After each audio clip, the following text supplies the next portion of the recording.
I have been waiting for this to start for a few months now, and here it is. I was so excited I figured, why not do a review walkthrough for you?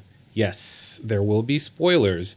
Adjust your ears accordingly as we get into Alien Earth Season 1, Episode 1, Neverland Shadow, which aired Tuesday, August 12th, 2025, with a double episode drop. Let's get into it. The episode opens in a dim hum of a spacecraft sleeping quarters as the crew stirs from cryosleep. The security officer, Morrow, played by Babu Sase, wakes first, methodical and silent, followed by the rest. Faces unfamiliar to us, but clearly used to working together. This start gives me old school Alien vibes.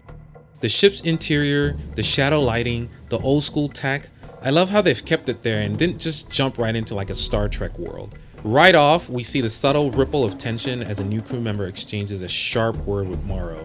Their tone colder than expected. The cause seems to almost be obvious. Morrow is a synth, and trust is still a currency he hasn't earned from anyone. You see, in Alien Earth, 3 distinct human machine-like life forms shape the story. The android is entirely artificial, with a manufactured body and a programmed mind, like Kish, Timothy Oliphant, who mentors the hybrid children we'll talk about soon. The cyborg blends flesh and machine, retaining a human brain but enhanced with mechanical systems as seen in Morrow. The hybrid is something new, an artificial body carrying a human consciousness. Together, these 3 types define the tension between humanity, technology, and survival. Back to those on the ship, their mission is simple in description, complex in risk. They're returning with a sealed, high-security cargo, the nature of which is kept quiet but clearly of immense value.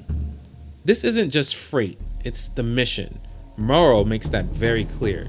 Beyond their ship's hull lies a fractured human sphere of influence, Earth.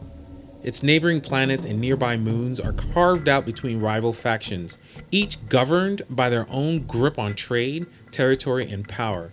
This is a good start to shape out what we know humanity usually does with new things: fight over it to the death. On Earth, and far from politics, there's Neverland Island. Here, Boy Cavalier, aka Boy Genius, played by Samuel Blenkin, have achieved something unprecedented: the transition of human consciousness into artificial, full-grown bodies. Full-grown bodies are necessary because the journey requires the resilience of an adult form, but the mentality, adaptability of a child's mind. The girl who made the crossing for the first time is called Wendy, living in an adult body, but still very much a child in spirit and in mind. Through a series of cutscenes, we see the process quickly being replicated. Wendy greets each new arrival, kids who have undergone the same transformation, and helps them adjust to their new bodies, which come with enhanced speed, strength, and resilience. As more children arrive, Wendy's responsibilities grow. No one knows exactly where these kids are coming from.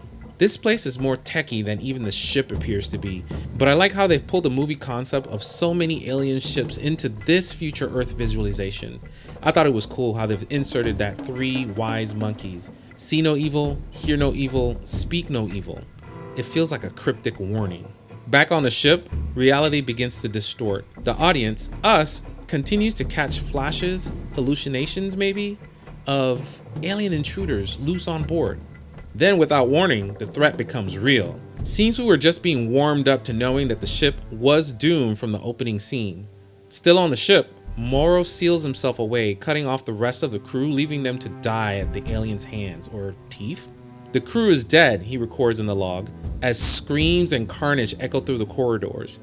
Then we see it, the alien. Its elongated form moves with terrible grace, a slick, wet sheen over its segmented exterior, a mouth lined with moving tendrils that react to reveal a serrated inner jaw. Its eyes, or what might be eyes, are recessed slits glowing faintly. This was a great dramatic intro as it uses the window to Morrow's space as a panoramic engine to see the whole of the alien. The alien smashes through the barrier just as Morrow launches himself away from the doomed ship.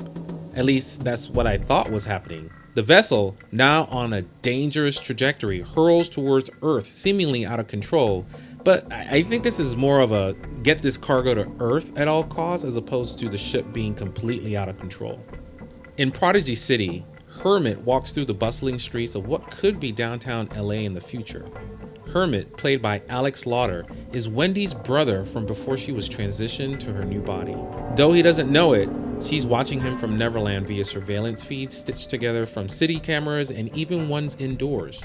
On a rooftop with co-workers, Hermit spots the incoming ship, now on a low flight, clipping buildings as it crashes into the city. Hermit's team, a militarized search and rescue unit, moves in immediately. The ship is now embedded in a skyscraper, its engines still roaring, which I thought was a nice realistic touch. Inside the ship, Moro emerges from a hiding place, which I now know was never an escape pod, and coldly informs Mother, the ship's computer, to advise Weyland Corp over comms that he'll secure the vessel until reinforcements arrive.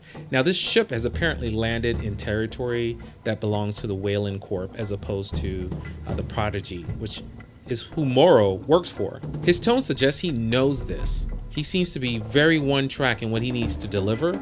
I wonder if there is something that they've done to him that's pushing him to this end. From Neverland, Wendy sees the crash feeds begin to come through over the news bands. She immediately gets up and starts to scan them, spotting her brother on the ground on the crash site. Energized, she volunteers to take the Lost Boys to help. The boy genius eventually agrees as long as her mentor Kish goes to lead them on this unorthodox mission. Wendy and the Lost Boys from Neverland are dangerous in their power, but still children inside. Back at the wreck, Moro avoids rescue teams, maneuvering through dim, flickering corridors. Prodigy Rescue stumbles upon a lab filled with strange specimens. These specimens are still intact as Moro intercepts them, holds them at gunpoint, and forces them to tie themselves to a pipe, ignoring their warnings about the building's imminent collapse. Remember, this ship is literally inside a skyscraper precariously, but he doesn't care. He demands, "Where is Cavalier?" Cavalier's Boy Wonder.